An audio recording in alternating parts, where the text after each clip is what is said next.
네, 부모 참여 유형에는요, 앱스타인,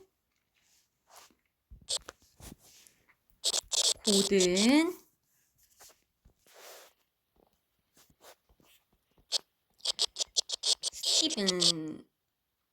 스티븐과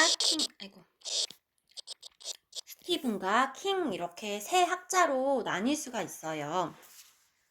먼저 앱스타인부터 살펴보면요. 앱스타인은 바로 전 영상에서 부모, 교사, 지역사회가 함께 동반자적 관계를 형성해야 한다고 이야기를 했었지요. 그래서 성공적인 영유아 교육기관, 가정, 지역사회가 동반자적 관계를 어떻게 형성할지 이 6가지 유형으로 나누어져 있어요. 저는 이거를 이렇게 외웠어요.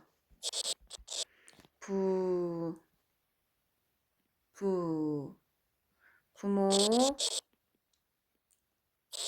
의자가 의지. 부모, 의자가 의지. 앱스타인의 6가지 유형은요, 부모, 의자가 의지예요.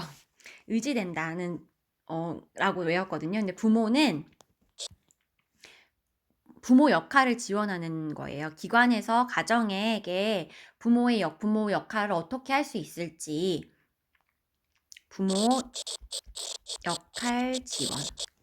이 가정 환경 제공에 대한 정보를 알려주고 효과적인 부모 역할 기술을 획득할 수 있도록 부모를 지원합니다. 그리고 동시에 영유아 교육기관이 유아의 가정을 이해하기 위해 보다 적극적으로 노력한다 라고 책에 나와 있네요. 이는 의사소통하기예요. 이거는 기관이 가정에게 부모 역할을 지원하고 가정의 상황을 이해하는 것을 넘어서서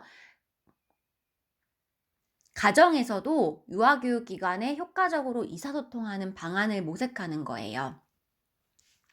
그리고 자원봉사하기.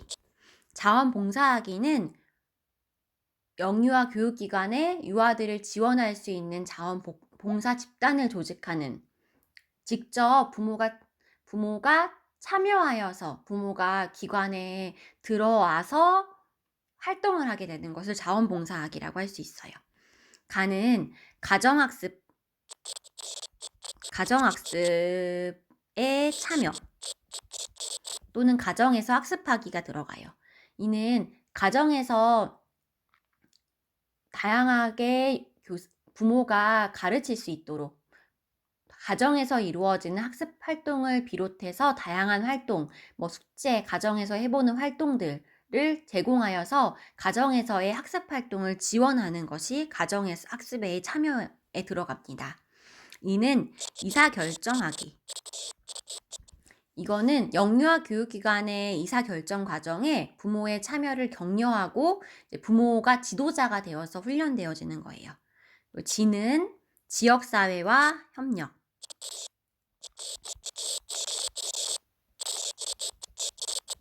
그래서 부모 역할 지원은 예를 들면 부모 교육이나 가정통신문이 있겠지요. 그리고 의사소통하기에는 부모 상담 또는 자녀의 가정통신문이나 자녀에게 직접 전달하거나 알림장, 또 기관을 안내하는 것, 이런 모든 것이 의사소통하기에 들어갑니다.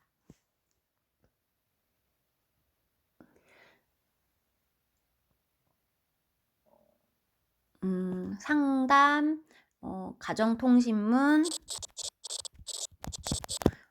알림장, 이런 등등 부모와 효과적 의사소통이 이루어지는 모든 것이 의사소통하기에. 그리고 자원봉사하기는 운동회, 일일 교사활동, 행사에 참여하는 모든 것이 자원봉사하기에 들어갑니다. 그러니까 부모가 자원봉사 운동에도 들어가고요. 또 가정학습에서의 가정에서의 학습하기는 기관에서 교육과정 관련된 정보를 제공하거나 숙제를 내어주거나 가정에서 해보는 활동들을 제공하는 것이 가정학습에 참여가 됩니다. 의사 결정하기는 부모가 운영위원회에 참여하거나 기관 개선을 위해서 건의 모임 등을 참여하는 것이 의사결정하기에 들어가게 되고요. 또 지역사회와의 협력은 지역사회 자원에 대해서 안내하고 지역사회 활동과 연계하고 현장학습에 가는 모든 것이 이제 지역사회와 협력이 되는 것 같아요. 지역에서 이루어지는 다양한 활동들을 소개해 주는 것도 지역사회와의 협력에 들어가게 되는 것 같아요. 그래서 앱스타인은 이렇게 6가지 부모 의자가 의지, 부모 역할 지원, 의사소통하기, 자원봉사하기, 가정에서의 참여, 의사결정하기, 지역사회와의 협력. 다음으로 고든이랑 스티브는 좀 내용이 비슷해요. 고든은 청교자,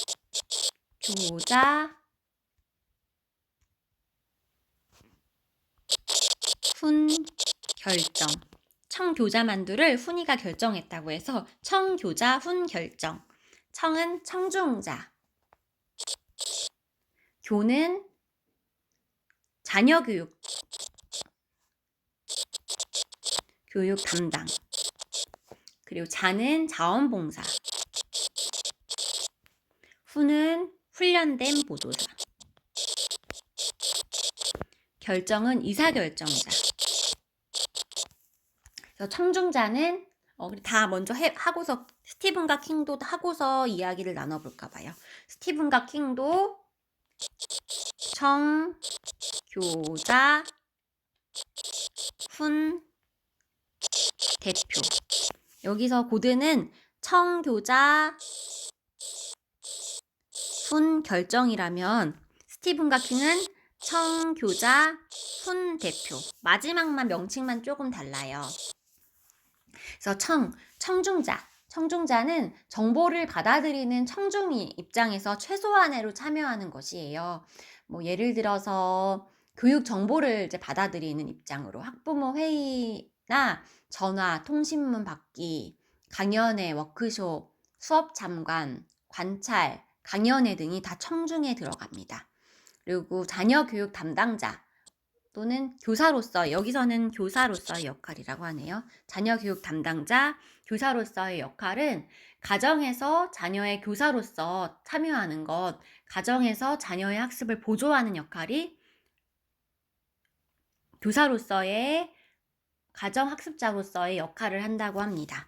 그리고 세 번째로 자원봉사자로서의 역할은 특별히 부모에게 기술을 요구하지 않아요. 그래서 교구를 제작한다던가 부모의 직장을 방문한다거나 하는 것이 자원봉사자로서의 역할입니다. 부모 참여 활동을 돕거나 조직하는 활동이 이제 자원봉사자로서의 역할입니다. 그런데 이제 훈련된 보조자, 훈련된 봉사자, 보조교사라고도 할 수 있겠어요. 훈련된 보조자, 훈련된 봉사자 또는 보조교사. 보조교사로서의 역할은 훈련받은 요원으로서 참여하는 것이에요. 그래서 교육적인 부분에 있어서 기관의 일일 교사나 유치원 학급 보조자나 자원봉사자의 훈련을 받아서 교육활동에 참여하거나 유아들의 소집단을 담당하는 활동에 능동적으로 참여하는 것이 훈련된 보조자에 해당하는 것 같아요. 그래서 예를 들어서 현장학습을 갈 때 부모를 자원봉사자로 초대해서 부모에게 도움을 요청하는 경우가 있는데, 이때에 교사는 학부모에게 소집단으로 유아들을 인도하고 지도해야 할 경우가 있을 때 미리 소집단 담당자로서 미리 활동을 위한 사전 교육을 실시해야 해요. 이렇게 해서 참여하게 되면 부모는 훈련된 보조자로 부모가 참여하게 되는 것이죠. 그리고 마지막 단계인 의사결정자, 학부모 대표, 뭐 의사결정자, 학부모 대표. 네, 똑같은 것 같아요. 여기 의사결정자면 여긴 학부모 대표라고 하거나 정책결정자라고도 하더라고요. 그래서 프로그램의 방향을 설정하고 유아를 위해서 부모의 입장을 논의하고 기관이나 지역사회의 정책 또는 기관 교육 내용, 교육 활동, 교사 교육 등을 협의하고 결정하게 되는 역할을 하는 것이 의사결정자 또는 정책결정자의 역할입니다. 네, 그래서 다시 한번 살펴보면 부모 참여 유형에는 앱스타인, 고든, 스티븐의 학자들의 참여 유형 분류가 있는데요. 앱스타인은 부모이자가 의지, 부모, 역할 지원, 의사소통하기, 자원봉사하기, 가정에서 참여하기, 의사결정하기, 지역사회와의 협력. 고든과 스티븐과 킹은 청교자 훈, 대표, 결정, 청중자, 자녀교육 담당자, 교사, 자원봉사자, 훈련된 보조자, 보조교사, 의사결정자 이렇게 나누어서 분류되어 활동할 수 있습니다. 그 외에 또 시켄단체가 참여 정도에 따라서 나뉘는 경우도 있어요. 이거는 참여 정도에 따라서 시켄단체는 참여 정도에 따라 분류가 되는데요.